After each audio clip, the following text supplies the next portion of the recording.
Experts are warning that COVID-19 may increase the risk of stroke in certain groups. Our guests are here to tell us more about this. With us is Dr. Epifania Collantes. She's a stroke neurologist from the Philippine General Hospital and Manila Doctors Hospital.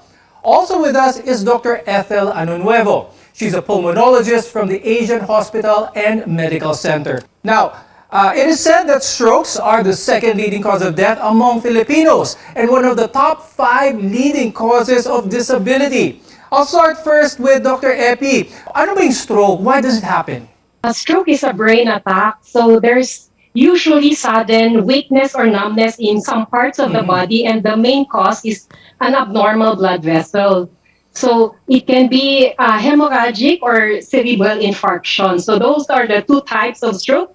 Cerebral infarction, meaning there's a blockage in the blood flow, depriving certain cells of the brain with oxygen, damaging the cells of the brain, and hemorrhagic because of the rupture of blood vessels. Now, because of the nature of strokes, time is of the essence. Napaka-importante na makakita sila ng treatment agad. And the earlier you recognize the warning signs, the sooner you can get the help needed. Dr. Epi, let's go through the symptoms, the common symptoms kapag someone is undergoing a stroke. So remember the acronym B fast. B, if there's sudden loss of balance. E, means sudden blindness or sudden doubling of vision.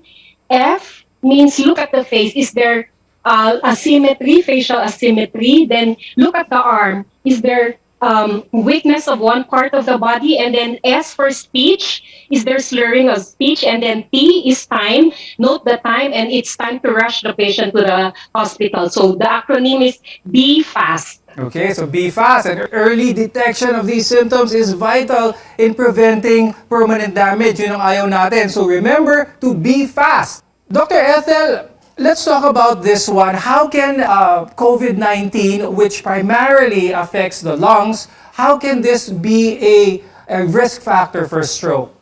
Of course, the primary manifestation would be the lungs. Pero there are case series, ibig sabihin po, these are researches that were published, na nag-show na affected din talaga yung brain, the heart, and other parts of the body. I think what the main mechanism would be several things. One is hypercoagulable. Ito po yung nagiging malapot yung dugo ng mga pasyente natin with COVID. And be it mild and most especially the more critical patients, nagiging malapot po yung dugo nila. And what is the mechanism behind that? It could be because mataas yung tinatawag nating mga cytokines. No? Ito po yung cytokine storms. Pero pag nasa cytokine storm ng mga pasyente, may symptoms na po sa lungs. No? Hirap huminga, bumabagsak yung oxygen. And if we look at blood tests, nakikita na din natin doon na tumataas siya. One mechanism po yun, hypercoagulable state. There are also postulates na merong direct effect yung virus to the blood vessels promoting thrombosis or pagbabara ng mga ugat no anywhere in the body and clinically siguro sa heart at saka sa brain.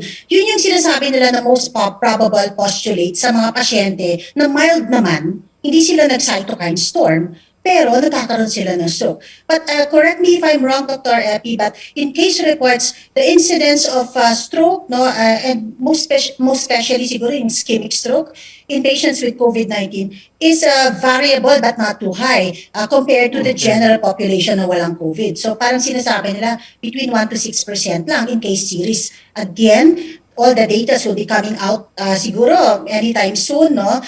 Kasi yung mga reports nila would be in the 2020 experience pa lang. Itong mga symptoms na to, itong mga factors, normally seen with those with moderate to severe COVID can lead or mag-i-increase ang chance ng magka-heart attack or stroke. Now, Dr. Ethel, let's remind our viewers again about the symptoms ng moderate to severe COVID-19 para aware sila because this is where that risk for having a stroke increases.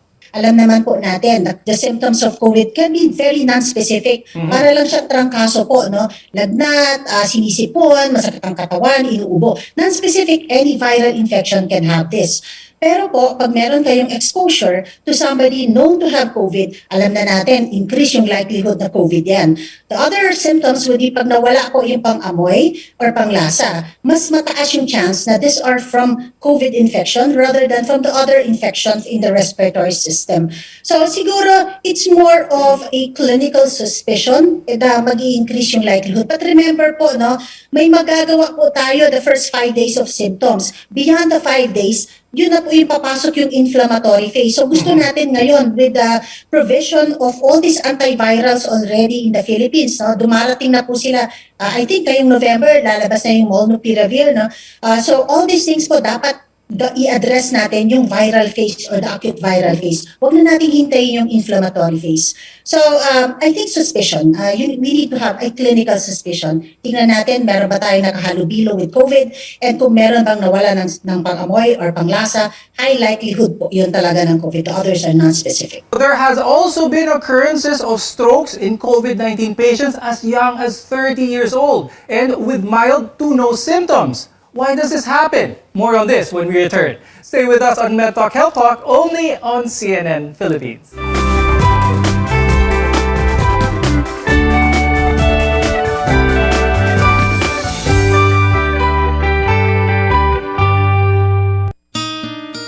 Oh, anyari sa'yo? Ba't nakasimangot ka?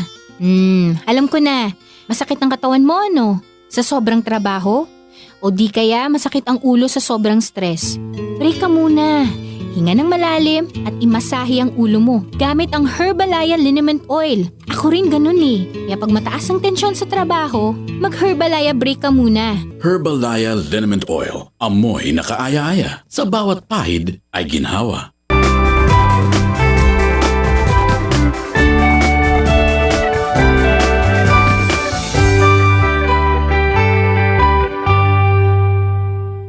I'm Dr. Freddy Gomez and welcome back to MedTalk Health Talk on CNN Philippines, where caring is our calling. COVID-19 usually attacks the lungs, causing symptoms such as coughing and difficulty breathing. But experts are now starting to worry about another organ, the brain. Even with mild symptoms, many people as young as 30 are experiencing stroke or stroke-like symptoms. Dr. Epi, let's first discuss who are most at risk nito. Those who are hypertensive, diabetic, who are smoker, who have irregular heartbeat, no, and who are drinking a lot of alcohol with substance abuse, like maybe shabu or ecstasy, those with your high cholesterol levels and are obese. So, itong mga risk factors na ito, Dr. Epi, as long as they are present, it doesn't really matter how young or how old you are, no? You are still at risk of having a stroke if you have COVID-19 as well. For COVID-19, we did a study on this. More than 2,000 COVID-positive patients at UPPGH. 3% had stroke, and the mean age was 59, plus minus 14. So younger age, but they had other risk factors like hypertension. But even those with mild COVID, they had also stroke. Now, people living with multiple risk factors have greater cause for concern if infected with COVID-19. But as we mentioned, there have also been accounts of patients with mild to no symptoms who have experienced strokes. Dr. Epi, what do we know about this naman so far? Yung mga mild to moderate symptoms lang with COVID-19 but still nagkakaroon sila ng symptoms ng stroke. Yeah. So even those without really hypertensive young patients, because there's increased viscosity, malapot yung dugo, it can cause thrombosis or blood clot in the arteries and veins. So this increases the risk for stroke because of that thrombosis. Let's talk a little bit about the link between COVID-19 and that of stroke, because stroke typically results from, as mentioned, blood clots. And this is one of the symptoms as well as of severe COVID-19, as mentioned earlier, in hypercoagulable state. Dr. Ethel, can you explain that link between COVID-19 and that of these blood clots that may put someone at risk of having a stroke? So, as we all know, yung COVID po, hindi lang nakaka-apekto ng respiratory system from the nose to the lungs, but also have been found out to affect the blood vessels. And in so many different ways po. Kung mayroong cytokine storms, this is the inflammatory phase. The fact na namamaga yung buong system natin, the blood vessels are namamaga. No, lahat po ito are all contributory para magkakaroon ng clotting factor. Also, tumataas kasi yung isang biomarker, what we call D-dimer.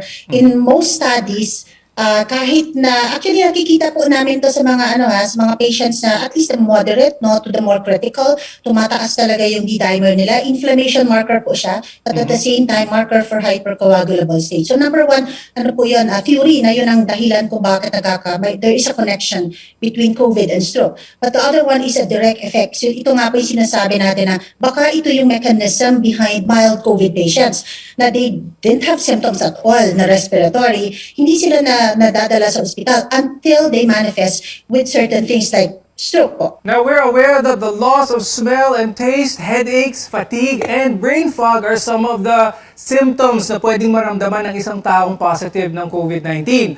This has led some experts to believe that the disease may cause some neurological problems because of this. Dr. Ethel, meron din bang connection kapag merong simptomas na ganito na nakita sa isang pasyente? Ang affectation kasi sa nose and sa taste, sa tongue, is actually not directly affecting the nerves. Pero namamaga po yung mga cells, surrounding that nerve ending that may supply yung sense natin ng taste and smell, namamaga sila, and that is the direct viral effect, no? Kasi yun po yung talaga nose and throat, no? So whether it affects the nerve itself, hindi natin talaga alam. What we know is apektado yung gilid. So namamaga po yung gilid na kung saan nag-enter yung mga nerve endings natin. What about the brain? There are reports of pathologic examination of the brain wherein they saw viral parts, no? So, ibig sabihin po nun, siguro meron ding invasion of the virus to the brain. But most, ang talagang nare-report is really the cytokine storm or pagmamaga or inflammatory phase na nakakakos ng lahat ng ganitong mga simptomas. I'd like to ask, for those viewers who by now probably think na baka nag-worry sila, they might have to take a blood test or something like that, especially whenever they're positive also with COVID-19. Is it practical to include in a blood test their D-dimer even though they don't feel any symptoms? Maybe they might think that this could be a marker for a possible risk factor for stroke. Is it practical to do that? You are right. So once a patient has symptoms and admitted in a hospital, there are panel of tests, and one of the tests is D-dimer, which has a prognostic significance. An increase of that will increase the risk for stroke and other maybe cardiovascular events also, not only stroke. Now, what are the best ways to manage and monitor COVID-19 related strokes? We'll discuss that after a short break. Your health is our mission here on MedTalk Health Talk. You're watching CNN Philippines.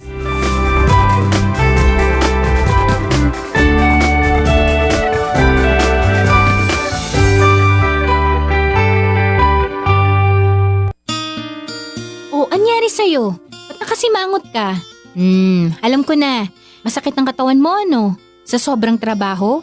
O di kaya masakit ang ulo sa sobrang stress? Break ka muna. Hinga ng malalim at imasahe ang ulo mo gamit ang Herbalaya Liniment Oil. Ako rin ganun eh. Kaya pag mataas ang tensyon sa trabaho, mag-Herbalaya break ka muna. Herbalaya Liniment Oil. Amoy na kaaya-aya. Sa bawat pahid ay ginhawa.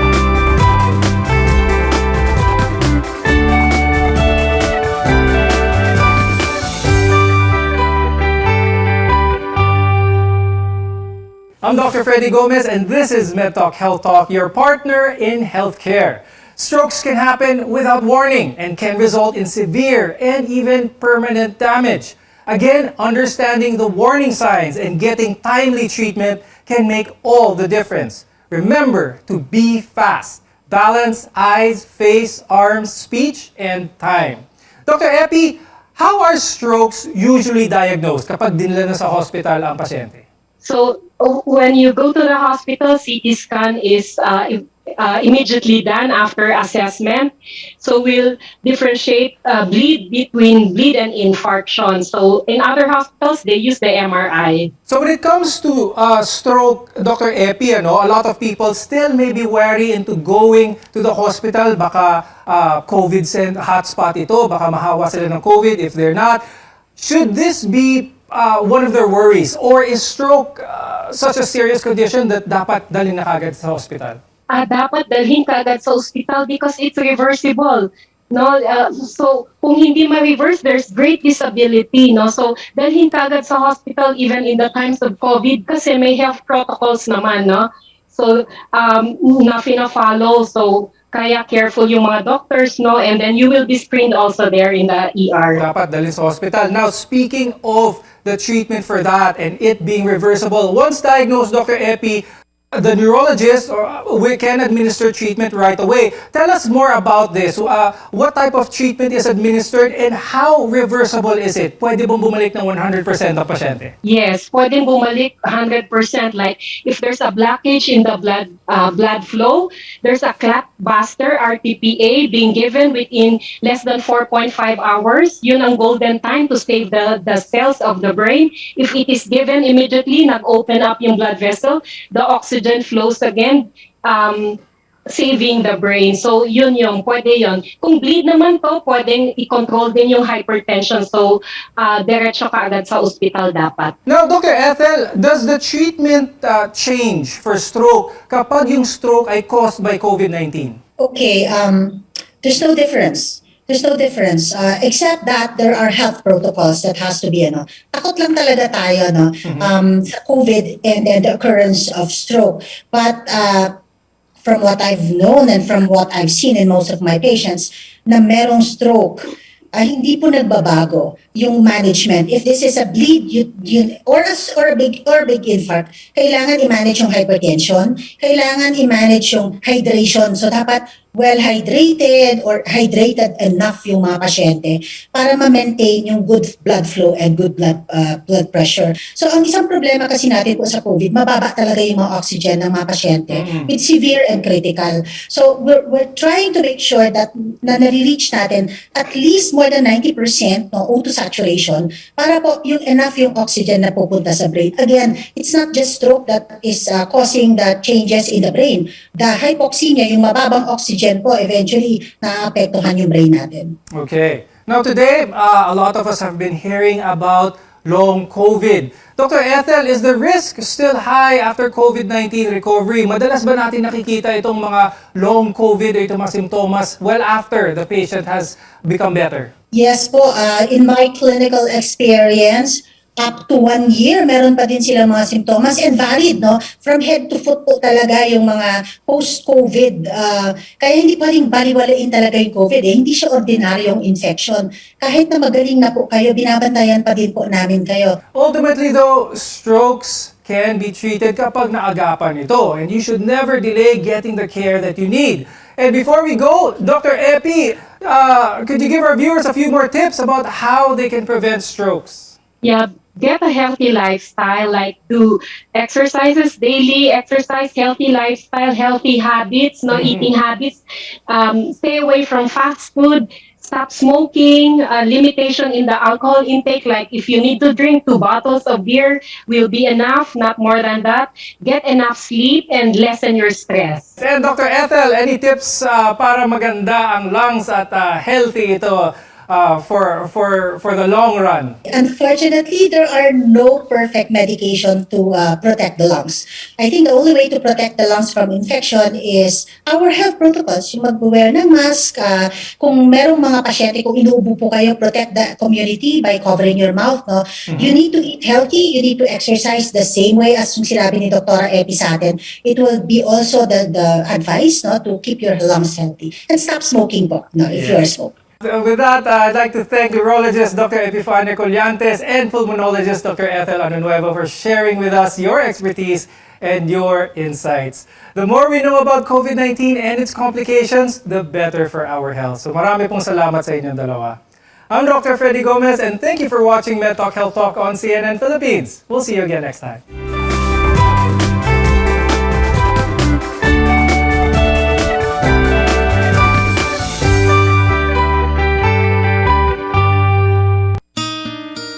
Anyari sa'yo? Ba't nakasimangot ka? Alam ko na. Masakit ang katawan mo, ano? Sa sobrang trabaho? O di kaya masakit ang ulo sa sobrang stress? Pray ka muna. Hinga ng malalim at imasahe ang ulo mo gamit ang Herbalaya Liniment Oil. Ako rin ganun eh. Kaya pag mataas ang tensyon sa trabaho, mag-Herbalaya break ka muna. Herbalaya Liniment Oil. Amoy na kaaya-aya. Sa bawat pahid ay ginhawa. Loren Legarda po. 18 years akong senador at nagsulong ng mga batas na nakakatulong sa mga nangangailangan. Free college education law, Para sa aming edukasyon, MSME law, Batas para sa aming kabuhayan. Climate Change Act. Mga batas para sa kalikasan at climate change. mga batas na ginawa ko na napapakinabangan ngayon. Sana makatulong pa ako sa mas marami.